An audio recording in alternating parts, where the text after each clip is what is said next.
In 1974, on a forgotten island in the Philippines, a man stepped out of the jungle wearing a uniform from another age. His clothes were torn, his boots cracked by decades of rain and mud, but his rifle was clean, loaded, and ready. He stood straight, raised his hand, and saluted. Not the men before him, not the cameras, but a war that had ended 29 years earlier. His name was Hiroo Onoda, and this was not a story of madness, but of obedience so absolute that even time itself could not break it. Hiroo Onoda was born in Imperial Japan, a nation where loyalty was not taught but carved into the soul. From childhood, he learned that the emperor was sacred, the nation eternal, and surrender worse than death.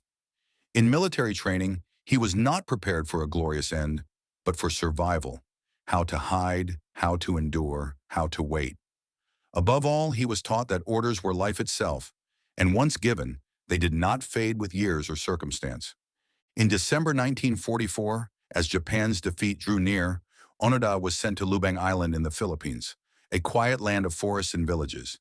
His orders were brief and unyielding: delay the enemy, destroy their supplies, and never surrender. These were not battlefield instructions meant for weeks or months. They were permanent commands. To Onoda, an order did not end when a war ended. It ended only when a superior officer said so. In 1945, American forces captured Lubang Island.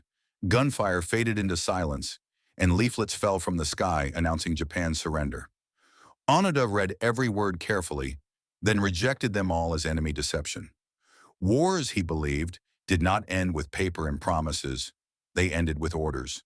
And since no order had reached him, he retreated deeper into the jungle, carrying the war with him as the world laid it down. At first, Onoda was not alone.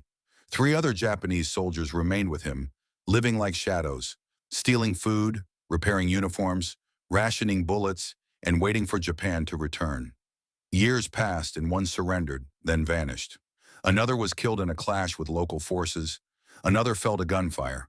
One by one, they disappeared, until only Hiroo Onoda remained, alone in the jungle, still waiting for a command that never came. Decades passed, but Onoda's routine never changed. He cleaned his rifle daily, sharpened his blade, studied the land, and watched the people who lived around him. Farmers became enemy scouts, police became soldiers in disguise, tourists became threats. When he fired his weapon, it was not from hatred or fear, but from duty. He was not lost. He was exactly where his orders had placed him, frozen in a war that refused to die. While Onoda survived on coconuts, stolen grain, and rainwater, the world transformed beyond recognition. Japan rebuilt itself from ashes into an economic power, technology reshaped daily life, and the emperor himself declared he was no longer divine. But none of this reached the jungle. For Onoda, time had stopped. 1945 did not become history, it remained the present. In 1974, a young Japanese traveler named Norio Suzuki entered the jungle with an impossible dream: to find Hiroo Onoda. Against all odds, he succeeded. The 2 men spoke as countrymen, laughed, and shared stories. But when Suzuki asked him to surrender, Onoda refused. He spoke calmly, firmly, and with absolute certainty. He would lay down his weapon only when his commanding officer personally ordered him to do so. Japan searched for the man who had sent Onoda to war and found Major Yoshimi Taniguchi, now living a quiet civilian life as a bookseller. He traveled to Lubang Island and walked into the jungle, where time seemed to have stopped. Standing face to face, Taniguchi read the final command. All combat operations were to cease.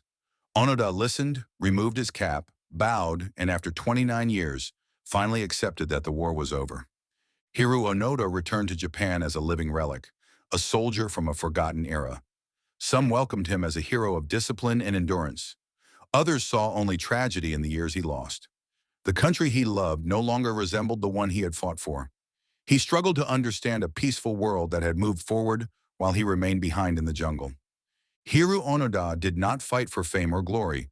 He fought because he was told to. He survived hunger, isolation, and bullets, but no one survives time unchanged. His story reminds us that wars do not truly end when treaties are signed or flags are lowered. They end only when the last soldier finally stops fighting. Hiroo Onoda was that soldier, a man not defeated by enemies, but captured by time.